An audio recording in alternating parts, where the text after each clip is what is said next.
All right, today we're going to talk about how to multiply fractions. And there are three different types of fraction multiplication problems you're going to be faced with.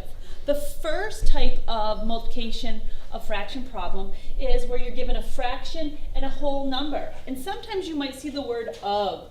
The word of means to multiply. So I tell you to just change of to a multiplication symbol. Now we've got 2/3 multiplied by 15. Well, 15 is not a fraction. I've got to change my whole number to a fraction. And to do that, I just put my 15 over 1, and I'm ready to multiply. So I have 2/3 times 15 over 1. Any whole number that you are given, to turn it into a fraction, you just put it over 1. So if I have 250, I just put it over 1 and I'm ready to multiply. If you have 4, you put it over 1 and you're ready to multiply. I'm ready to multiply right now. I'm going to multiply my numerators and I get 30. I'm going to then multiply my denominators. 3 times 1 and I get 3. I end up with 30 thirds. This is an improper fraction. I cannot leave this as my answer. I need to divide to get a whole number or a mixed number as my answer.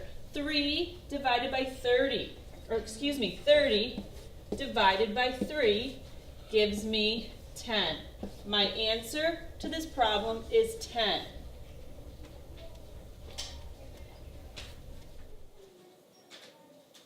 The next type of problem you're going to see when you're multiplying fractions is a fraction multiplied by a fraction. We have 3/4 times 2/5.